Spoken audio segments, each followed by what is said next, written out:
Hello, it's Todd, Damon Grail. Back out, hit the range. Gonna do a little science experiment today.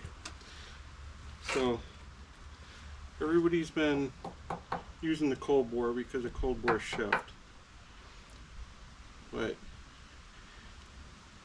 I'm going to do a little experiment today. I have printed out and done my own. You know, the hose and shield is not warranted for shooting it off.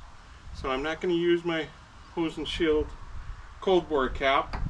I'm going to use a couple that I designed. I'll put some pictures of a little more close up of the caps. I had a couple different designs, and this most relates to the one that I use and have been using for depth and size. This was one of my first ones. It's got a little smaller hole. This has got a little bigger hole. And the magnets I'm using are 1/8 inch thick. They're like 1 inch OD with a 1/2 inch inner diameter.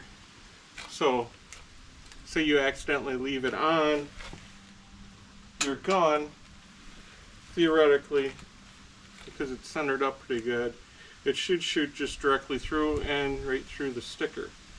So my experiment today is to test the couple. We'll do a shot on target, and then we'll put the cap on, and we'll do another shot with the cap on to see if you accidentally leave it on, how much it would shift, and basically depending upon the design. I have a feeling if this is a little off center, this one could interfere with the bullet. Don't think this one will interfere with the bullet, so let's see what we end up with results. I'll have the trigger cam on so we can see what's happening downrange when it goes. My first round here that I display will just be where I'm impacting right now. We've got pretty hefty breeze going on. It's gusting up to about 12 miles an hour, so we'll see what happens. My target's gotten blown over a couple times. I put a rock on it to stop it from blowing over. So I'm doing my first couple of rounds are going to be for control. So you see where my impacts are hitting downrange. I'll do a quick 5-shot group, and then we'll pull the magazine. We'll put a cap, the first smaller cap on, the smaller diameter, and we'll shoot at a target and see where our bullet impacts. Then we'll put the other cap on, shoot through it, see where our bullet impacts. If the caps survive, we'll probably replace the sticker and try again. But I kind of like to see what happens with it.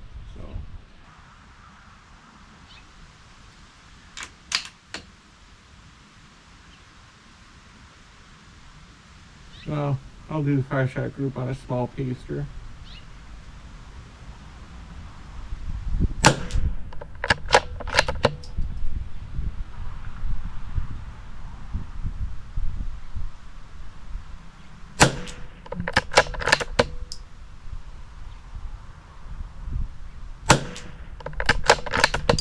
And I'm shooting this pretty quick, so.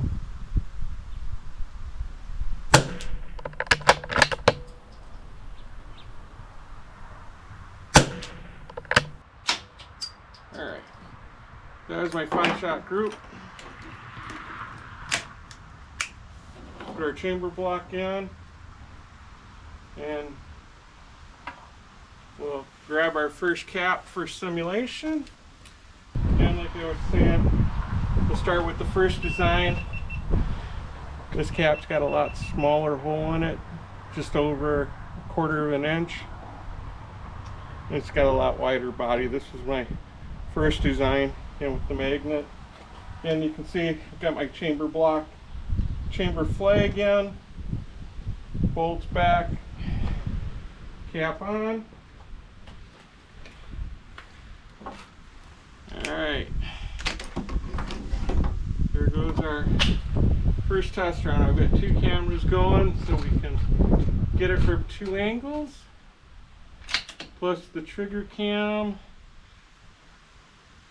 is still recording. I didn't turn it off between there. Alright. How much would it affect our first round impact? I'm going for the bigger target. 3, 2, 1.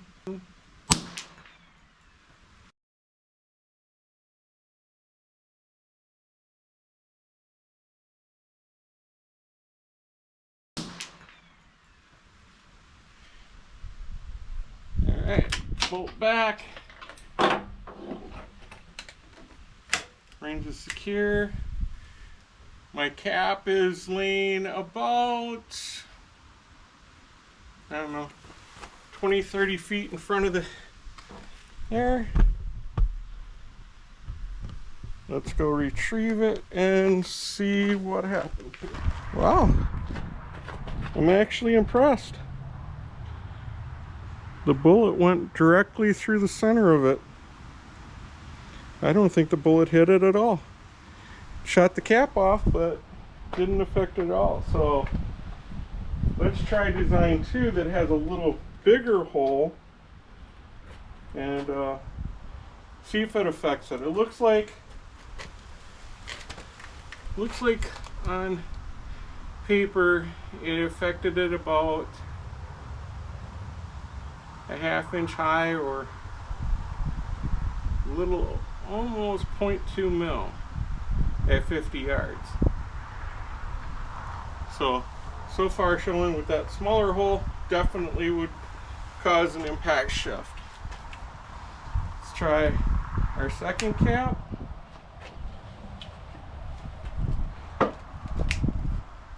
Block out.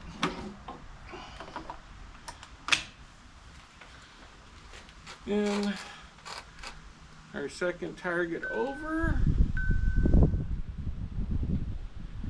Get the gun leveled up.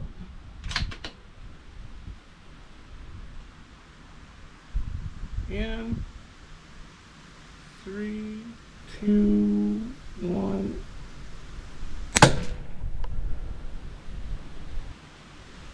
Well, I'll be damned. The cap did not come off on that one. And you see we had a perfect impact. No shift whatsoever. Huh. That's interesting.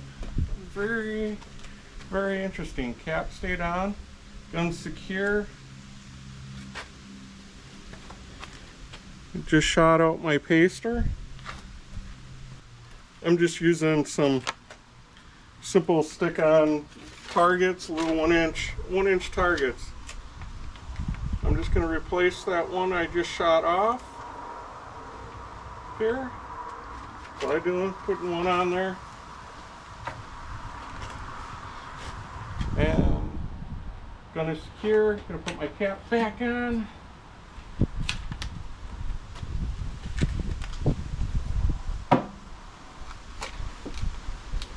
We'll go to the next target. Put down.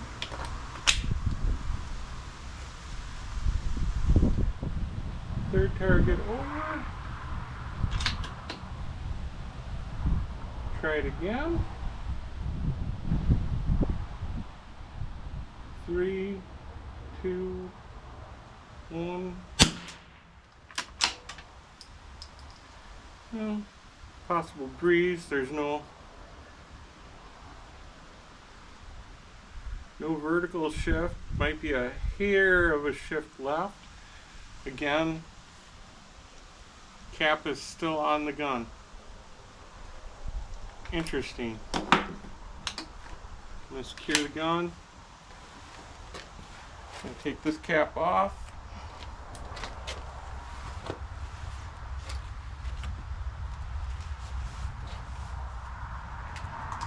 Put the paster back on that one. Set it aside. Let's go back to the first one that had the smaller hole. Let's see what happens there. This could be interesting. Then I'm going to go back to the first one, and I'll try a 5-shot group with the cap on in case, you know, if you have it, it stays on the gun and goes not on this one. I'll do it with the original one that we didn't have chef. We'll put that cap back on.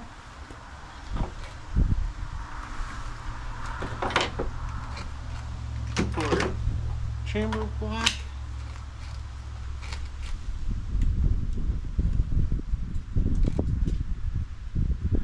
Alright. Again, this is back with the smaller hole chamber block. It's got about a 1/4 inch hole in it, just enough for the bullet to pass through. 3, 2, 1. Okay, now that's interesting. With that one, the cap stayed on this time, and we had a really good impact. So, kind of inconclusive. Will it or will it not end up with there? The cap did not fly off. The bullet went straight through. I'm going to go back to the bigger hole one. Again, I'm going to put, I think I've only got one. I've got one left in here. I'm going to put 5 rounds in, so we'll shoot a 6-shot group.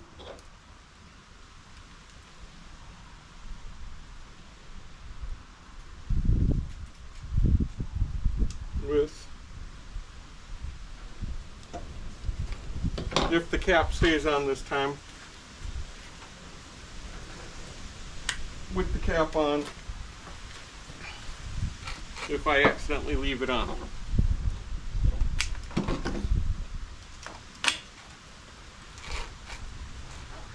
Alright. We're just going to go right to this paster right here.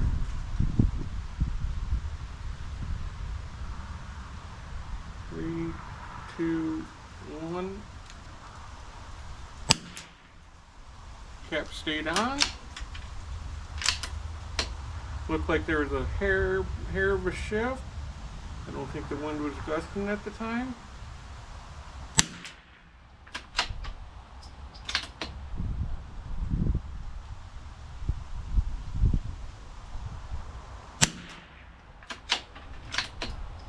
Looks like it might be affecting it. I'm going to go up to a white target here.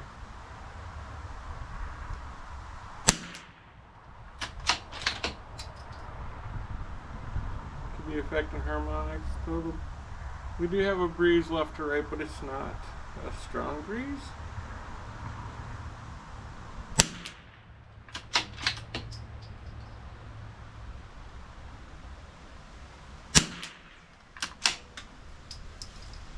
That was our last one. So, cap's still on.